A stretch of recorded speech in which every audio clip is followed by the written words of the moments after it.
الحمد لله رب العالمين والصلاة والسلام على نبينا وحبيبنا محمد المبعوث رحمة للعالمين. Bon, la dernière fois, j'ai donné un aperçu sur la sira du prophète sallam, la vie du prophète sallam, qui prouve que le prophète sallam c'était lui le persécuté et non le persécuteur. Et je me suis arrêté au verset où Allah subhanahu wa ta'ala autorise notre prophète bien-aimé de se défendre, de combattre. Il a dit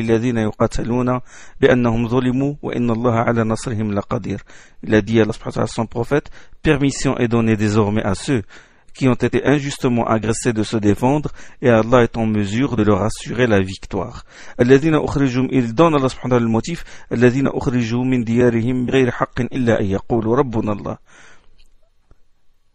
permission est donnée désormais à ceux qui ont été injustement agressés de se défendre, et Allah est en mesure de leur assurer la victoire, à ceux qui ont été injustement chassés de leur maison sans autre motif que d'avoir proclamé Allah est notre Seigneur.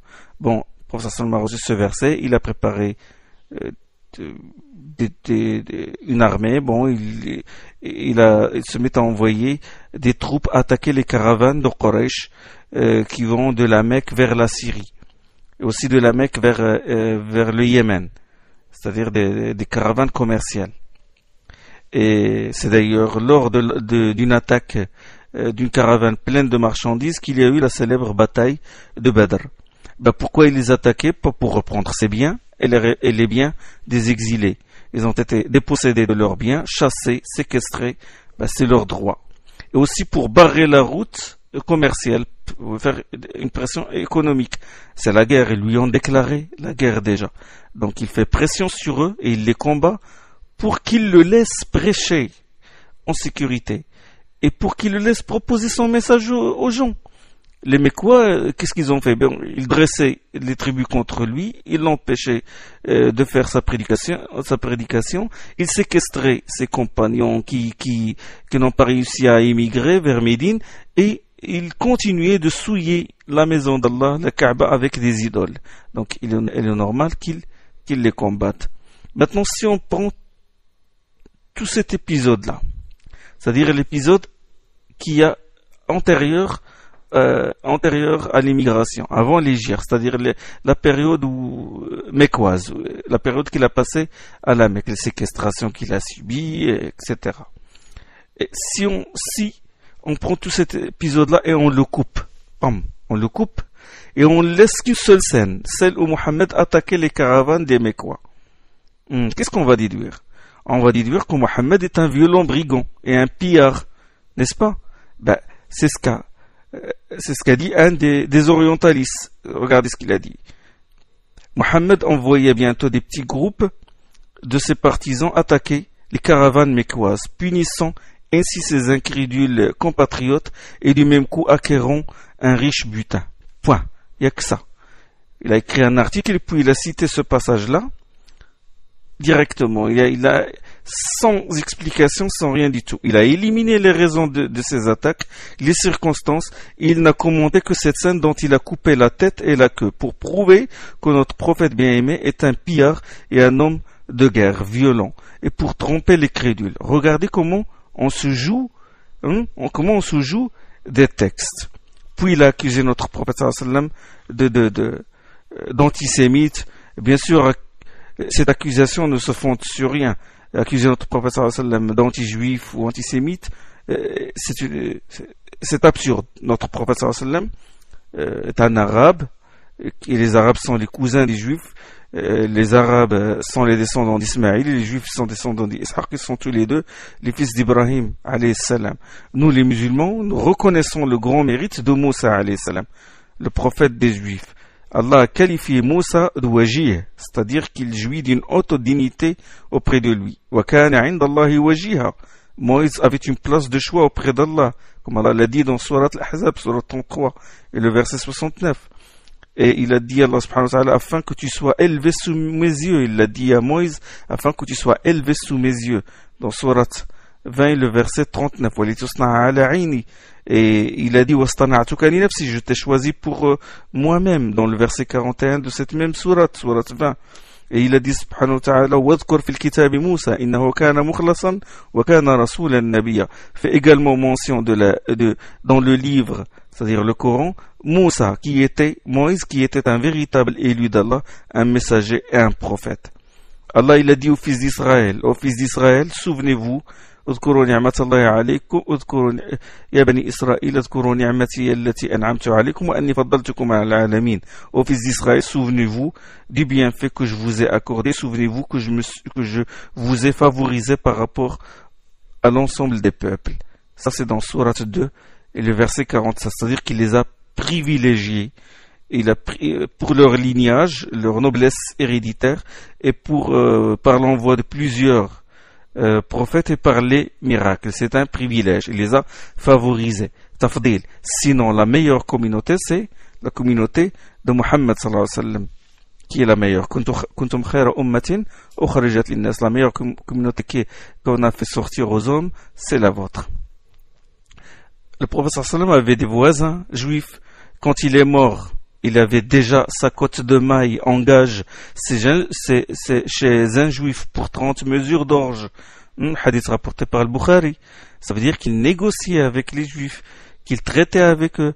Et c'est ce que les califes après le prophète sallallahu alayhi wa sallam avaient compris. Les juifs avaient vécu en sécurité sous les Omeyyades, les Abbasides, les Ottomans et d'autres dynasties. Et là, je vous donne un exemple de la tolérance des disciples de Muhammad sallallahu alayhi wa sallam envers les juifs. C'est l'exemple des juifs d'Espagne, comment ils étaient.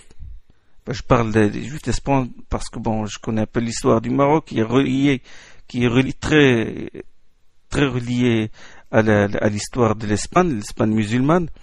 Et je dis comment les juifs étaient sous la domination des Wisigoths et comment ils sont devenus après la conquête musulmane. Sous les Wisigoths chrétiens catholiques, ils étaient persécutés. Ils subissaient des conversions forcées, l'exil, l'asservissement, avec certaines périodes de paix. Et quand l'armée musulmane a conquis la péninsule ibérique, c'était sous le commandement de Tariq ibn Zayed, le berbère. D'ailleurs, la majeure partie de l'armée qui a conquis l'Espagne, c'était des berbères. C'était des berbères, ils ont embrassé l'islam et puis ils l'ont propagé en Espagne avec les Arabes. Donc, les Juifs étaient très contents de cette conquête-là. Ils étaient contrairement aux Goths. Et dans son livre Juifs d'Andalousie et du Maghreb, l'historien Haïm Zafrani, c'est un Juif marocain, il est mort il y a quelques années, il est mort en 2004, il a dit, après les marches triomphantes de Tariq ibn Zayed et de Moussa ibn Nusayr, le judaïsme d'Espagne recouvre la liberté. Les Juifs espagnols, devenant les sujets d'un vaste empire, rejoignent leurs frères dans des autres communautés d'Orient et d'Afrique du Nord, nouant avec eux des liens nombreux et solides. Jusqu'à ce qu'il a dit, dans les siècles suivants, le foyer culturel et le centre de gravité du judaïsme se déplacent d'Orient en Occident, musulman. Et c'est le judaïsme espagnol qui aura désormais la suprématie jusqu'à sa chute et sa disparition en 1492-1497. Il a dit ensuite que le statut des Juifs en terre d'islam est bien meilleur que celui que connaissaient les Juifs de la chrétienté. Il a parlé du haut degré d'autonomie dont les Juifs d'Espagne musulmane, de la symbiose interconfessionnelle entre les musulmans et les Juifs, etc. Et il y a même des preuves dans l'histoire, comme par exemple quand les musulmans ont conquis l'Espagne, certaines villes, l'entrée dans certaines villes a été facilitée par les Juifs, comme par exemple Barcelone, c'était en 850. Au sud de la France, au Languedoc aussi, les Juifs étaient pour les conquérants musulmans. C'était dans la vie de Saint Théodore, archevêque de Narbonne. Il est dit que lors de la première entrée des musulmans dans le Languedoc, les Juifs avaient ouvert les portes de la ville de Toulouse. Bien sûr, avec la chute de Grenade en 1492, les musulmans et les Juifs ont eu le même sort. Avec l'accord du pape Sixte IV, le roi Ferdinand d'Aragon et la reine Isabelle de Castille introduisirent l'Inquisition en Espagne, la chasse aux juifs et aux musulmans qui pratiquaient leur culte en secret.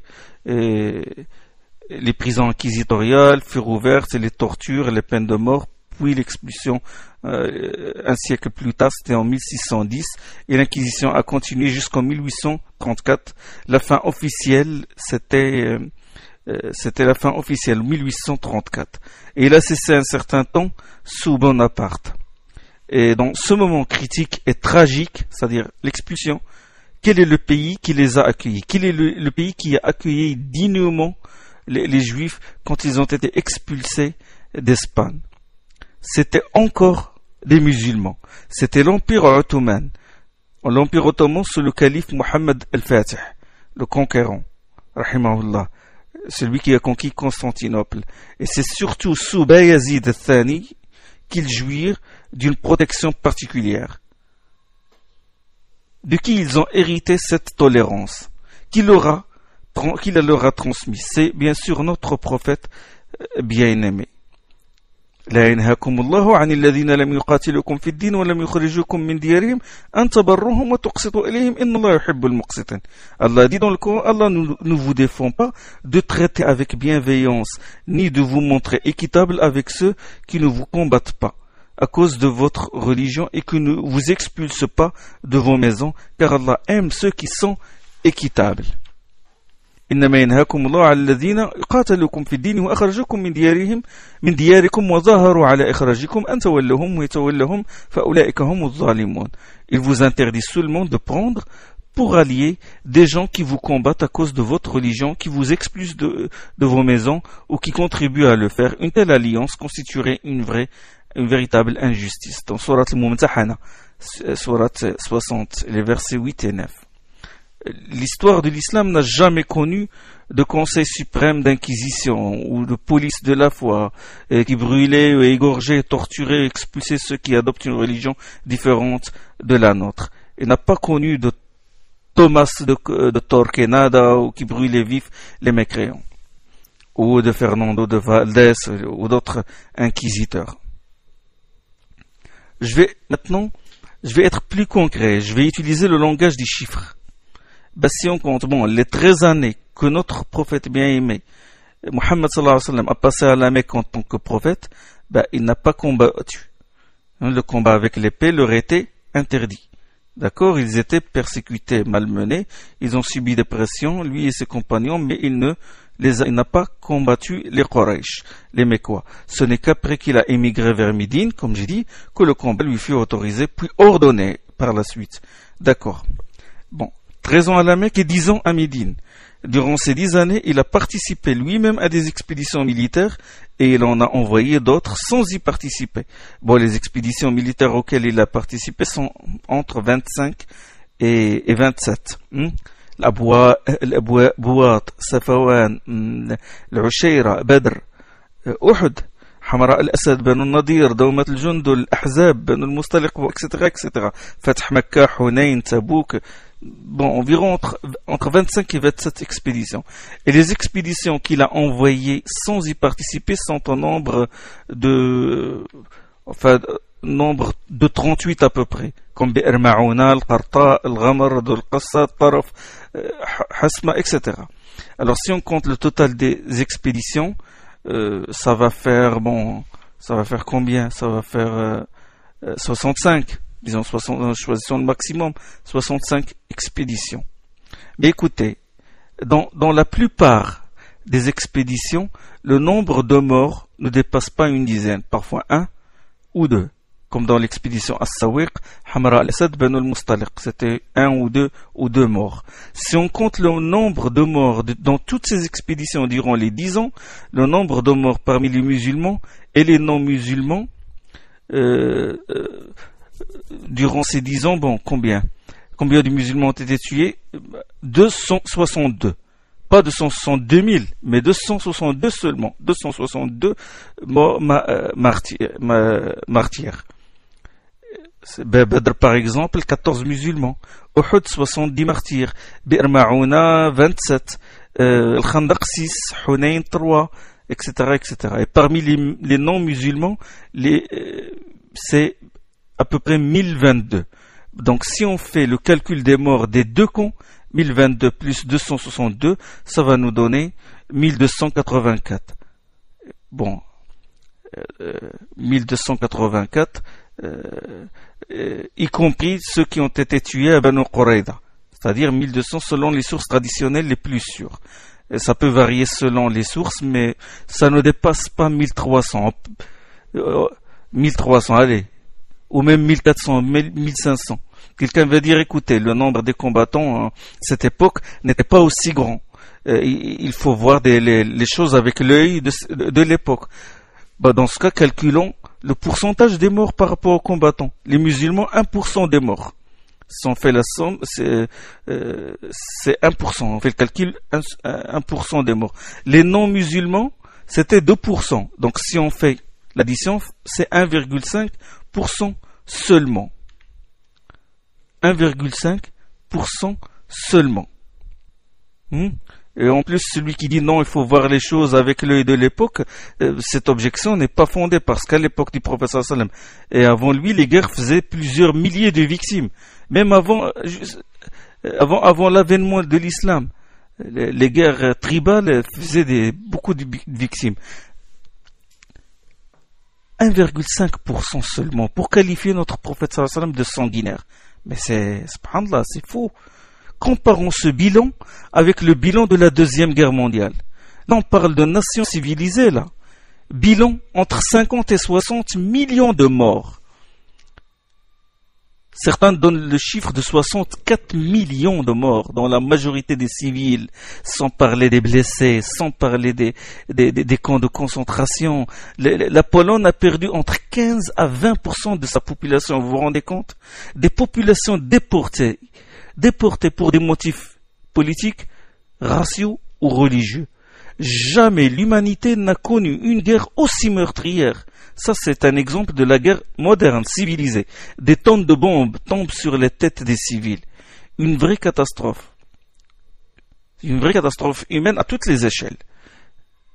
Est-ce que c'était les disciples de Mohammed sallallahu alayhi wa sallam qui avaient déclenché cette guerre?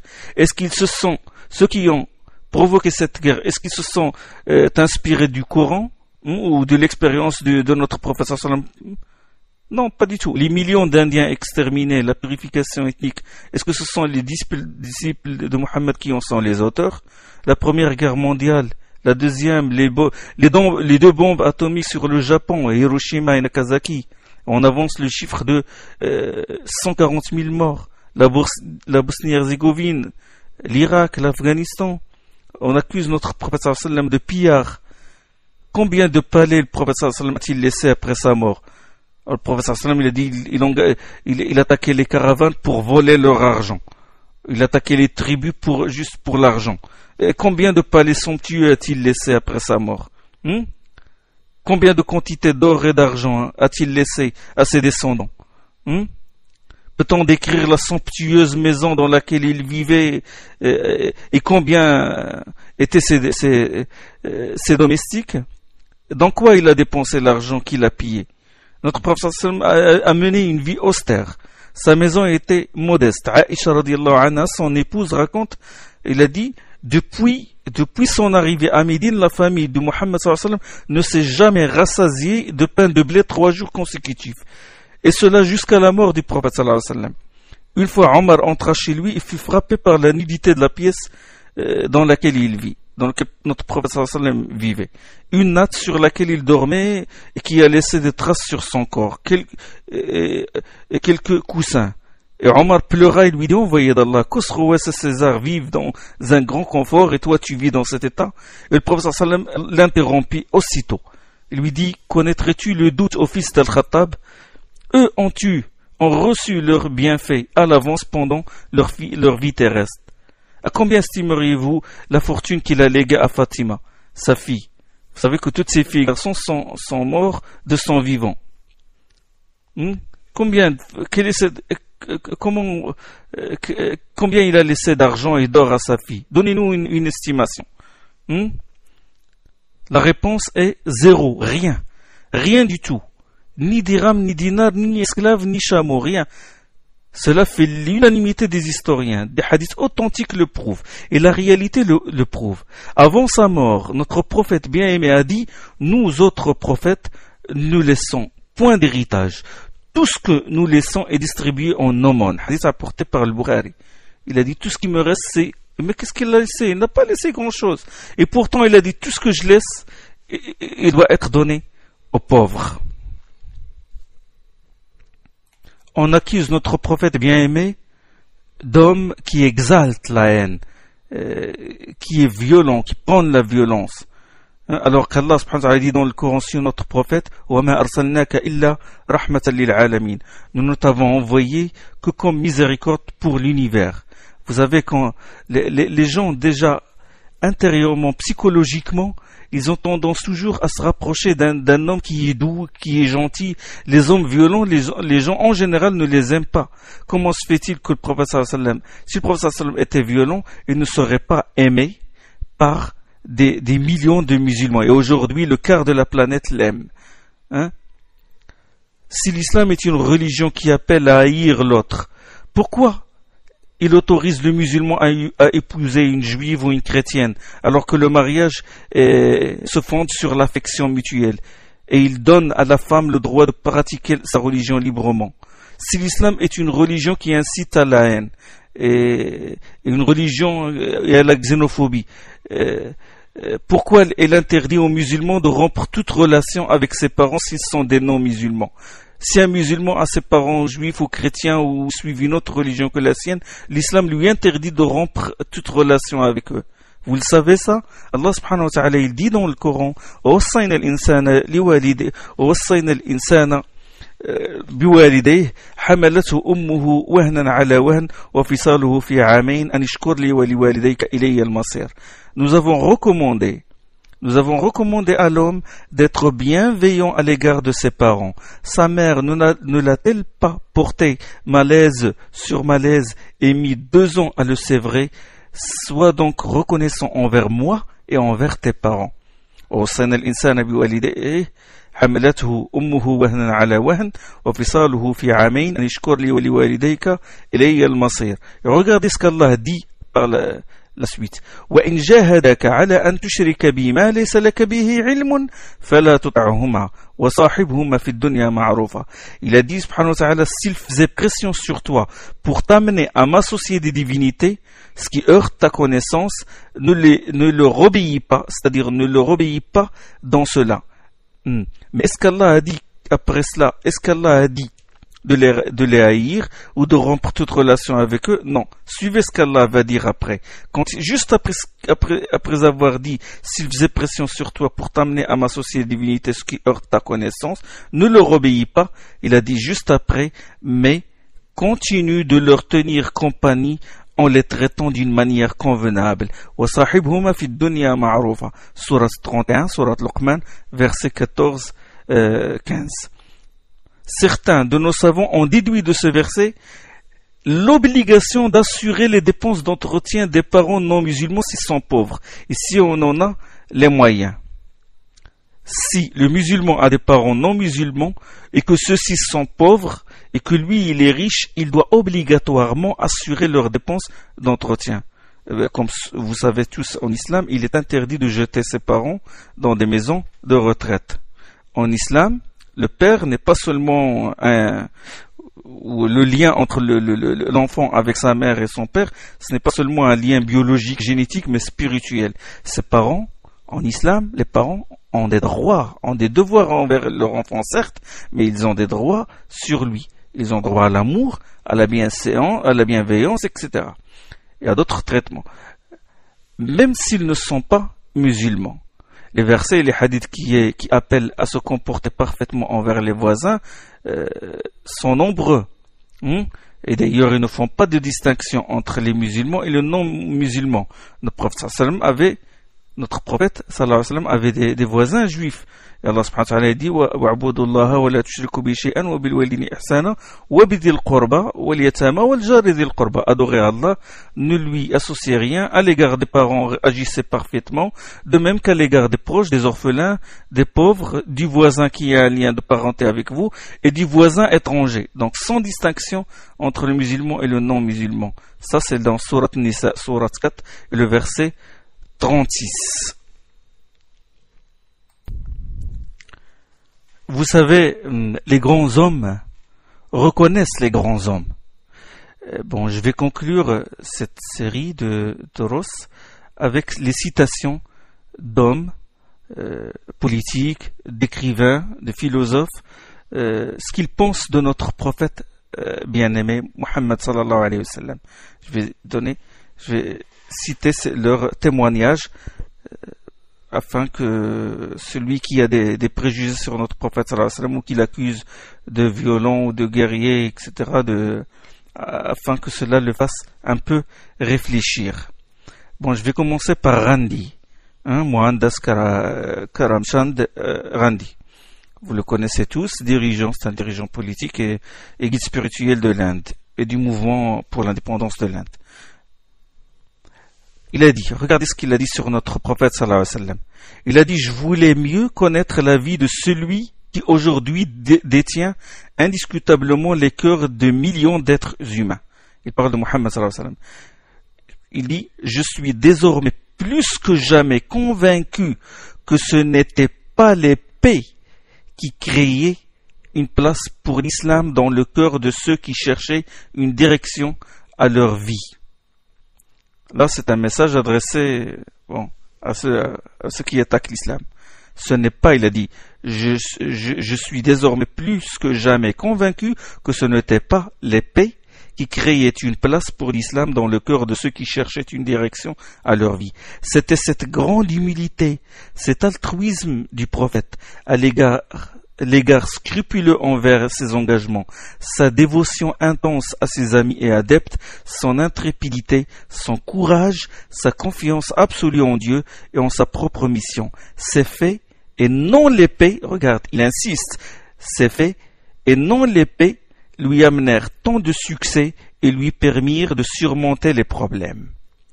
Vous allez trouver cette citation dans les œuvres complètes de Randi. C'est volume 29 en septembre 1924. Œuvre publiée par le gouvernement indien sous le nom de Collected Works of Mahatma Gandhi dans les années 1960. Ils sont classés par année de 1896 jusqu'à 1948. Il y a 100 volumes. Michael Ashhart, il est né le 28 avril 1932 à New York. C'est un astrophysicien et essayiste américain. Il a écrit un livre. Les 100 personnalités les plus influentes de l'histoire.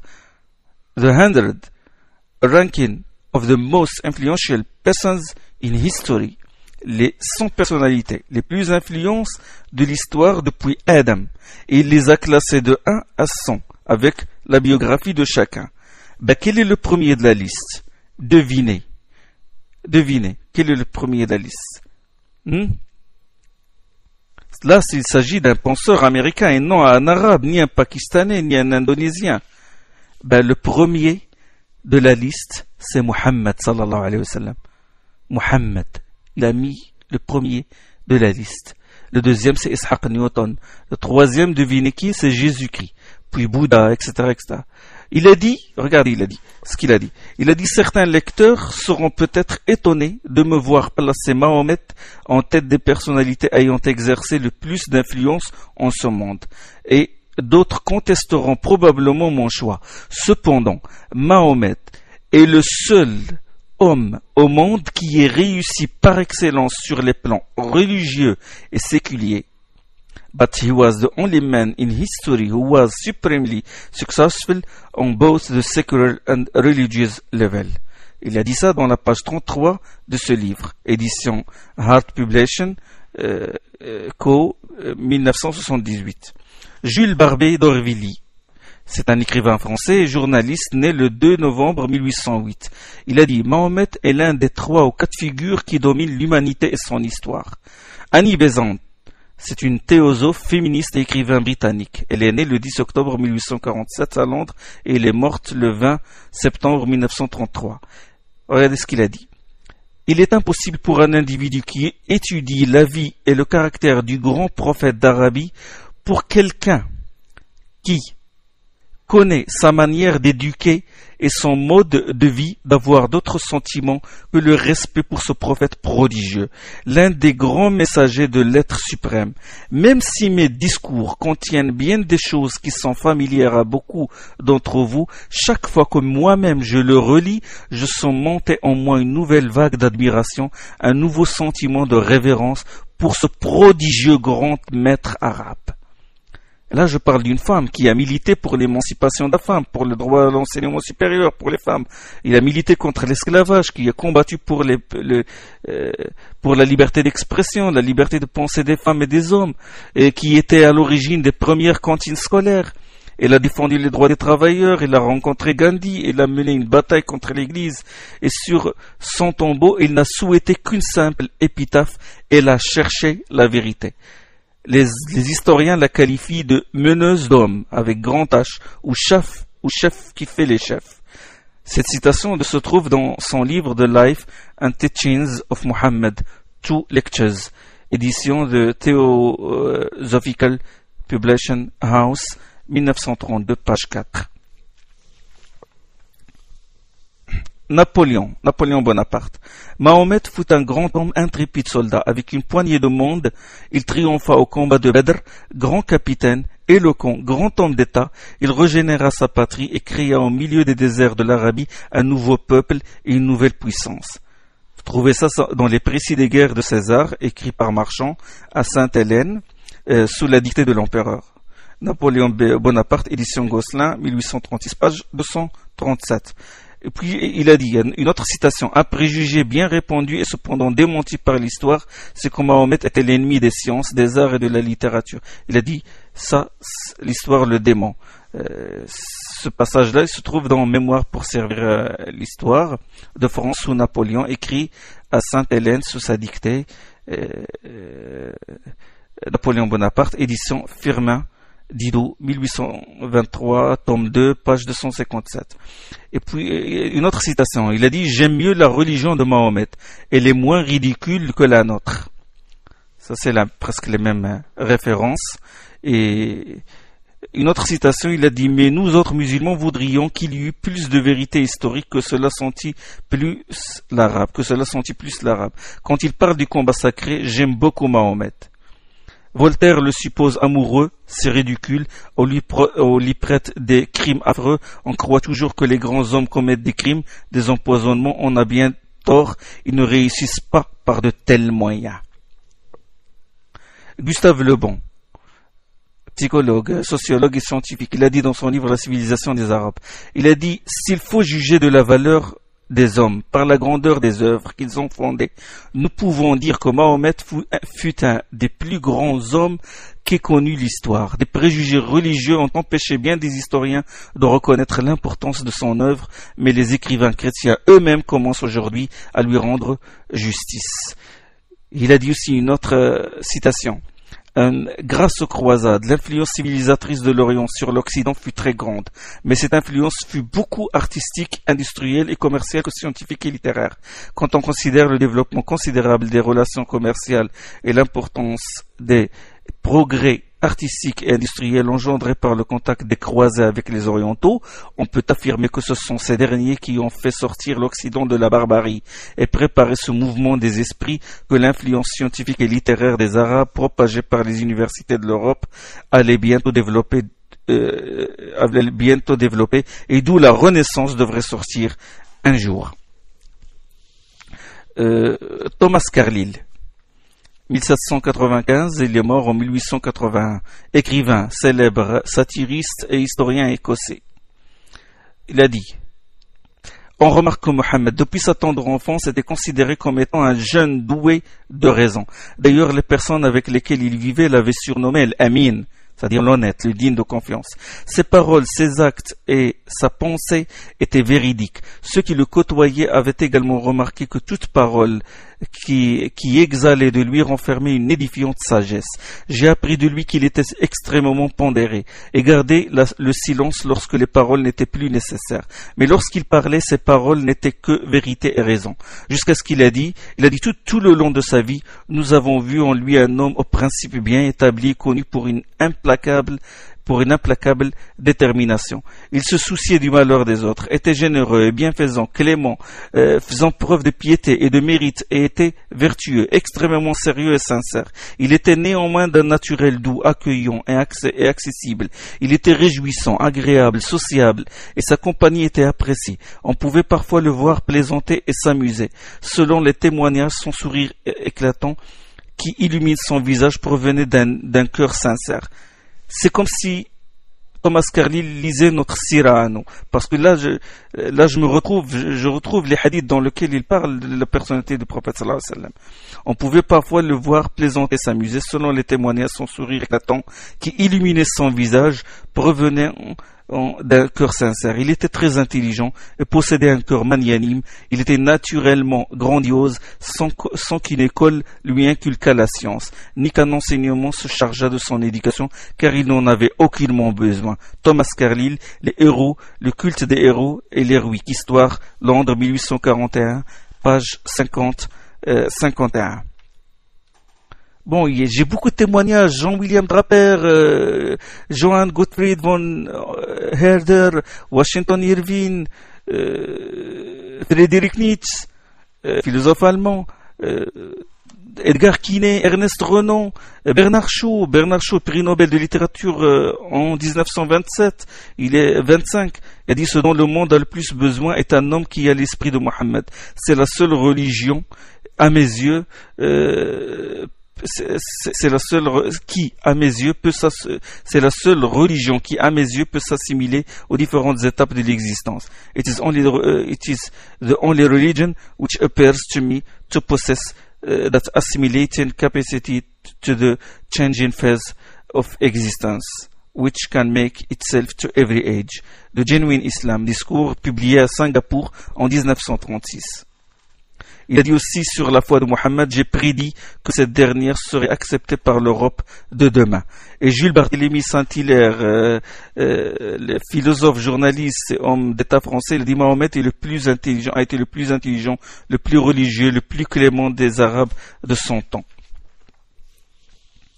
Lamartine, Alphonse de Lamartine, il a dit: jamais homme ne se proposa volontairement, involontairement un but plus sublime, puisque ce but était surhumain. Saper les superstitions interposées entre la créature et le Créateur, rendre Dieu à l'homme et l'homme à Dieu, restaurer l'idée rationnelle et sainte de la divinité dans ce chaos de Dieu matériel et défiguré de l'idolâtrie. Jamais homme n'entreprit avec de si faibles moyens une œuvre si démesurée aux forces humaines, puisqu'il n'a eu dans la conception et dans l'exécution d'un si grand dessein avec EN, projet, d'autres instruments que lui-même et d'autres auxiliaires qu'une poignée de barbares dans un coin de désert. Enfin, jamais homme n'accomplit en moins de temps une si immense et durable révolution dans le monde.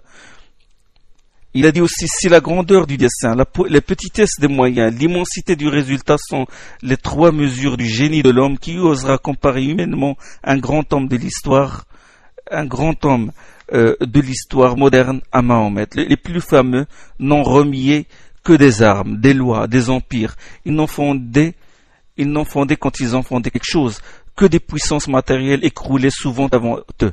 Celui-là a remué des armées, des législations, des empires, des peuples, des dynasties, des millions d'hommes sur un tiers du globe habité.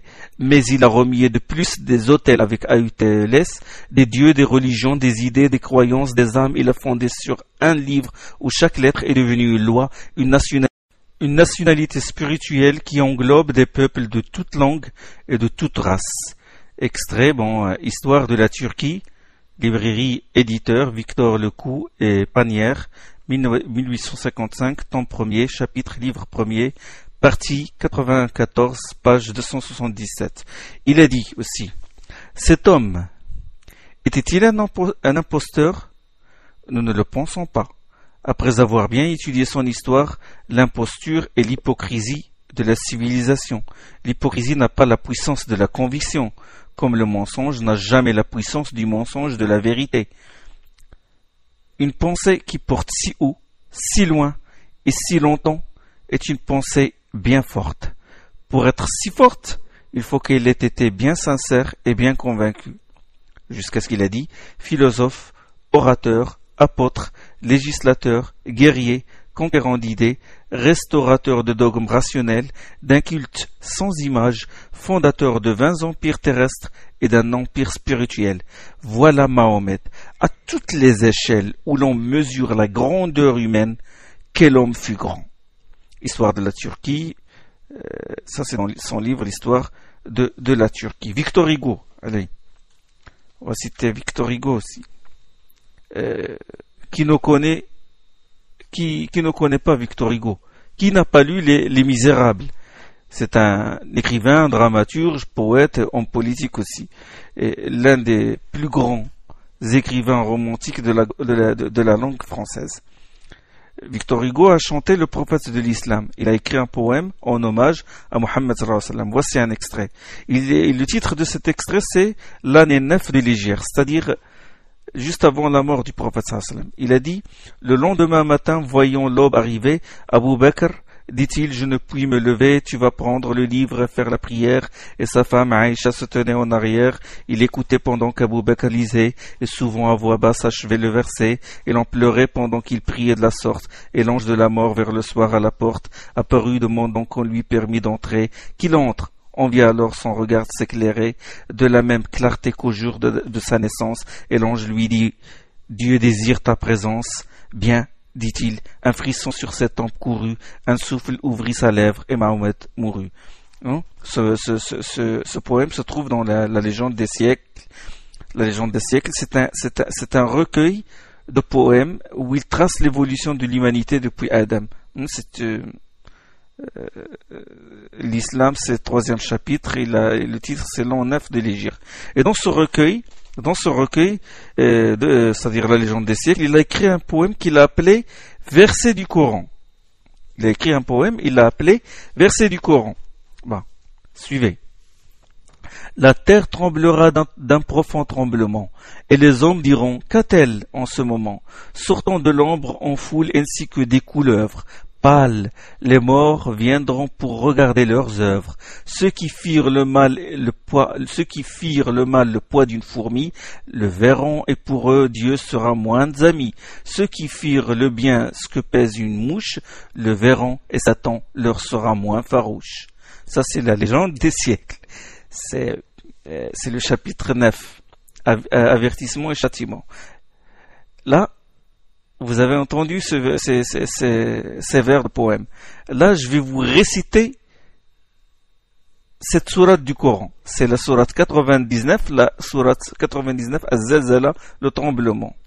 إذا زلزلت الأرض زلزالها, lorsque la terre tremblera d'un profond tremblement, وأخرجت الأرض أثقالها, que la terre rejettera ses fardeaux, وقال الإنسان ما لها, que l'homme dira qu'est-ce qu'elle a? يومئذ تحدث أخبارها, ce jour-là, elle racontera son histoire. بأن ربك أوحى لها, car ton Seigneur lui fit révélation. يومئذ يصدر الناس أشتاتا ليروا أعمالهم, ce jour-là, les hommes surgiront par troupes et on leur fera voir leurs œuvres. فمن يعمل مثقال ذرة خيرا يره, quiconque aura fait le poids d'une fourmi minuscule de bien le verra. ومن يعمل مثقال ذرة شرا يره, quiconque aura fait le poids d'une fourmi minuscule de mal le verra. Similitude. Il s'est inspiré de la sourate Az-Zalzala. Bon, je vais conclure ces citations avec des citations de Voltaire. Voltaire. Tout le monde connaît Voltaire. Il est vrai que Voltaire a caricaturé notre prophète sallallahu alayhi wa sallam dans une pièce théâtrale, le fanatisme ou Mahomet. Cette pièce théâtrale, elle était écrite en 1736 et jouée pour la première fois à Lille en 1741. Mais dans une lettre de 1742, il a écrit: ma pièce représente sous le nom de Mahomet le prieur des Jacobins mettant le poignard à la main de Jacques Clément. Ça c'est Voltaire, les lettres inédites de Voltaire, Didier, 1856, tome 1, lettre à Monsieur César de Missy, le 1er septembre 1743, page 450. Et 20 ans plus tard, il parlera tout autrement de Mohammed sallallahu alayhi wa sallam. 20 ans plus tard, en 1772, voilà ce qu'il dit au sujet de notre prophète sallallahu alayhi wa sallam. Il dit: non, Mohammed ne fit point de ces miracles opérés dans un village et dont on ne parle que 100 ans après l'événement prétendu. Et puis il a dit: sa religion est sage, sévère, chaste et humaine. Sage, puisqu'elle ne tombe pas dans la démence de donner à Dieu des associés et qu'elle n'a point de mystère. Sévère, puisqu'elle défend les jeux de hasard, le vin et les liqueurs fortes, et qu'elle ordonne la prière 5 fois par jour. Ça c'est son jugement, parce que nous, les musulmans, ne considérons pas que notre religion est sévère. Les 5 prières par jour, c'est pour nous un apaisement, c'est un réconfort. Il a dit chaste, chaste, puisqu'elle réduit à 4 femmes ce nombre prodigieux d'épouses qui partageaient le lit de tous les princes de l'Orient. Humaine, puisqu'il nous ordonne l'aumône, bien plus rigoureusement que le voyage à la Mecque. Ajouter à tous ces caractères de vérité la tolérance. Ça, c'est une citation de Voltaire. Voici un autre témoignage. Il n'y a point de religion dans laquelle on ait recommandé l'aumône. La mahométane est la seule qui en ait fait un précepte légal. La mahométane, c'est l'islam. D'habitude, les Occidentaux, au Moyen-Âge, même plus tard, on attribuait toujours la religion à la personne. C'est-à-dire, Mohammed sallallahu alayhi wa sallam et sa religion, c'est la mahométane. C'est comme si on attribuait la religion à un homme. Or, notre religion, c'est une religion qui vient d'Allah subhanahu wa ta'ala. Ça n'existe pas dans notre littérature al-Muhammadiyya. Le mahométane, c'est un mot qu'ils utilisent. Il a dit: la mahométane est la seule qui en ait fait un précepte légal positif indispensable. L'Alcoran, c'est-à-dire le Coran, ordonne de donner 2,5% de son revenu, soit en argent, soit en denrées. La prohibition de tous les jeux de hasard est peut-être la seule loi dont on ne peut trouver d'exemple dans aucune autre religion. Toutes ces lois, à la polygamie près, sont si austères, et sa doctrine, qui est si simple, attirèrent bientôt à la religion le respect et la confiance, le dogme, surtout de l'unité d'un Dieu présenté sans mystère, et proportionné à l'intelligence humaine. Suivez bien ce passage. Le dogme, surtout de l'unité d'un Dieu présenté sans mystère et proportionné à l'intelligence humaine, rangea sous sa loi une foule de nations et jusqu'à des nègres dans l'Afrique et à des insulaires dans l'océan Indien. Le peu que je viens de dire dément bien tout ce que nos historiens, nos déclamateurs et nos préjugés nous disent, mais la vérité doit les combattre. Je conclus, je termine, il n'y a rien à dire. Subhanakallahum bihamdik.